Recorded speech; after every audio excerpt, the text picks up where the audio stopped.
Hey, what's up, soldiers? Chris here, CaribbeanPod.com. Always a pleasure having you guys here in the kitchen with me. We recently had lunch at a local Indian restaurant called Gates of India. If you're ever in Hamilton, I recommend you go and check them out. There was one dish in particular that, it was just shining, man. It's called Saag Chicken. Now, I've had it before, but at this restaurant, man, it's so good. Man thought, I'm coming home and I'm making my own Saag Chicken now. Forget all the old talk in the video. I have no disrespect for anyone and their culture.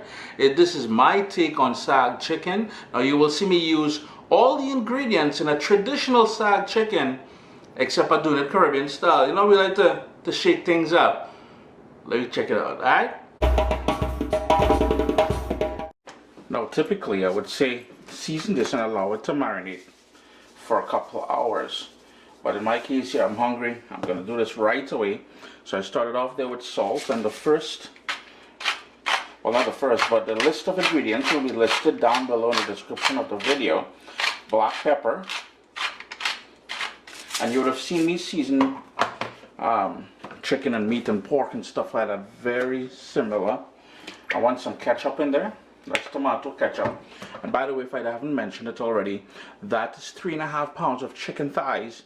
I've removed all the skin and most of the fat that I can find, and I've cut them in half. So you can see this is the bone part in here, and it's been cut in half and it's been washed. Yeah, I wash my chicken, what can I say? So we've got salt, black pepper, ketchup, and I want a nice big heaping tablespoon of my homemade green seasoning. I didn't touch the chicken, if you're wondering. Actually, a tablespoon and a half of that. Then my favorite curry powder for that kick. I love my kick. Caribbean Sunshine. Some scotch bonnet pepper in there. And this is a tiny scotch bonnet pepper. You know what? I'm going to make it spicy tonight. The entire thing is going in there. But again, it depends on how much heat you can handle, right? A small onion, as you can see. And I'm just slicing it up really thin. We can also need, well, you don't need it, but I have it in the fridge there, so I'm going to use it. And that is a shallot. Same idea. I'm going to slice this one just into smaller pieces. I have here a seasoning pepper, and this is a new seasoning pepper I have this year, and it's called Roulette. It's straight out of the garden, and that is what I'm going to use as well. If you don't have it, you don't have to use it. And the beauty about this one is no heat whatsoever, but the same flavor profile as a habanero pepper. A couple more things to go in there. We want some freshly grated ginger, and I am a huge fan of ginger, so quite a bit of ginger is going in there. Now please be mindful that the ginger will give it a spicy element as well too. And the final thing to go in there, now if you wanted to cut up a tomato in there, you can certainly do that. The acidity will help. I'm going in with some fresh garlic in there, 3 cloves of garlic. This recipe will be posted on CaribbeanPod.com later on in the season. For now, there's quite a few recipes on there. If you haven't checked it out already, check it out. And remember, you can also order my cookbook directly from there. It's no longer available on Amazon.com, but just a matter of giving that a good mix now. We want to really make sure all of the pieces of chicken is covered in the curry and the green seasoning. And use your favorite curry powder. Now if you're doing this gluten-free, now pay attention to the ingredients on the curry powder that you use. That is providing you don't make your own, because sometimes they put flour in curry powder to make it into a thickener and to kind of stretch it and cheat us, you know what I mean? So if you wanted now, you would seal that up, put it in your fridge, allow it to marinate overnight or for a couple of hours. But in our case, we're jumping into the pot right away. We ain't skylarking, Nice big heavy pot, wide pot, high heat. And we're going to go in with a tablespoon and a half. I use olive oil. If you want to use vegetable oil, you can certainly use that. If you want to give it another sort of a coconut flavor, you can go in with coconut oil as well. And you're watching this and you're thinking, well, Chris, all they're making is curry stew chicken. Now here's the thing, that is correct. Nobody ain't arguing that. Tablespoon and a half of golden brown sugar. But later on when we add that spinach and everything else, you will see what I'm talking about when I say what I said at the start of the video in regards to the dish I had and what I'm trying to replicate. A Caribbean version, you know. I've got a high heat, as I said, and I'm just moving around the sugar.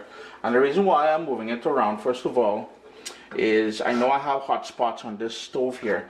So I'm trying to make sure everything melts evenly. It's going to melt, it's going to go frothy, and it's going to go amber in color. It is very important you have the chicken close at hand, because if it goes black, you've gone too far and you will end up with bitter tasting chicken. We don't want that. But we're going to pay close attention to this. We're looking for that frothiness, and you know, the house will get a bit smoky, so turn on the fan above your stove there. Now the other thing you're probably wondering, well, Chris, this is going to get sweet. No, it will not get sweet. This is just our way of browning chicken, or pork, or fish, or beef. This is what you call brown stew. This is the browning part. And you can see the hot spot I'm talking about. Notice how the middle is more dark, and that is why I'm moving it around. I want it to brown or get that dark color that you're seeing there evenly. Now that we have that uniform color all the way through, here's where, now be gentle, you may want to use a long handled spoon. Start adding the chicken to the pot. Give it a move around a bit, because we're sort of deglazing the bottom of the pot now with the seasoned chicken.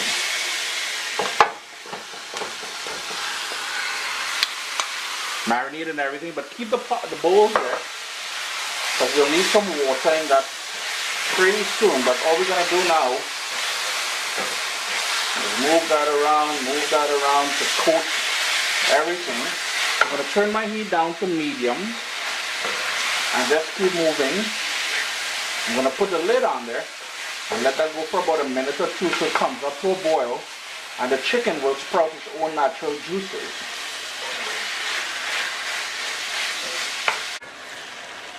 Couple minutes in, I'm just going to give it another stir.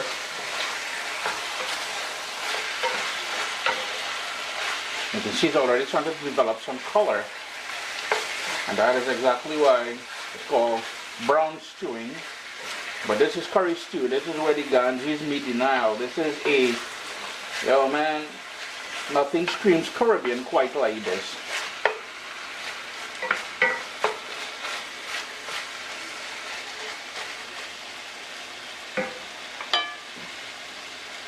Been about 6 minutes now. My heat is on medium high, as I said. I'm going to crank up back my heat now, and just look at all that niceness in the bottom down there.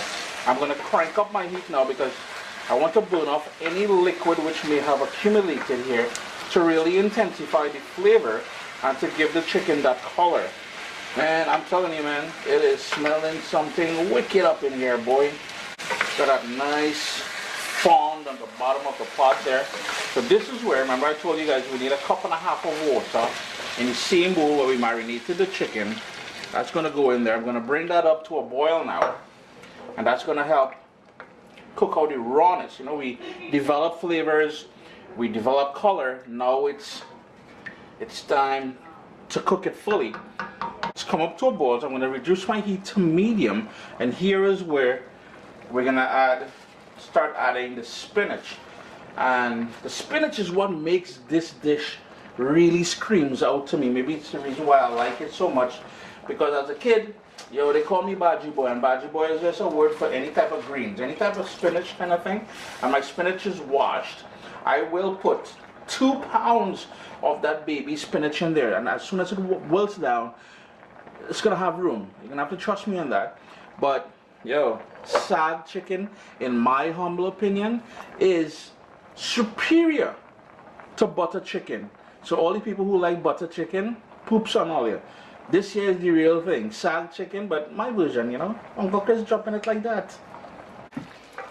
All I'm doing is tucking all that spinach down inside the gravy here. And I kid you not, that is 2 pounds of baby spinach.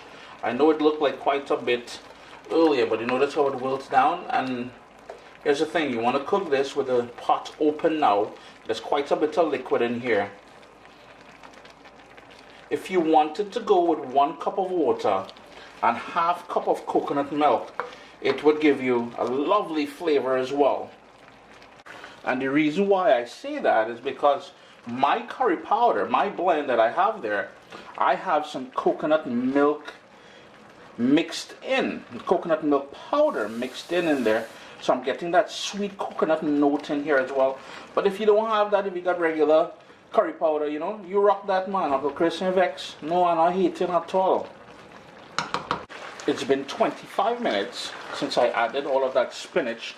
Lid off, heat medium high, closer to high than anything else. And you can see it cooked down nicely.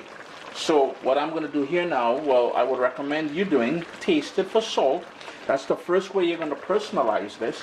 And the second way, you're going to determine how you want the gravy. Now, when I had this at the Indian restaurant, and again, no disrespect to the roots of this dish, it's just I'm trying to do my own version, so no disrespect. They had it a bit more thick. I'm going to turn my heat off now, but before I turn my heat off, I have some tomato that I'm just going to toss in there, just for a bit of acidity to help balance off everything. Chris here, CaribbeanPot.com. My take on Saag chicken. Yeah, give it a try. All right, I'm gonna go and lash this now with some bus-up shot roti, and call it a night.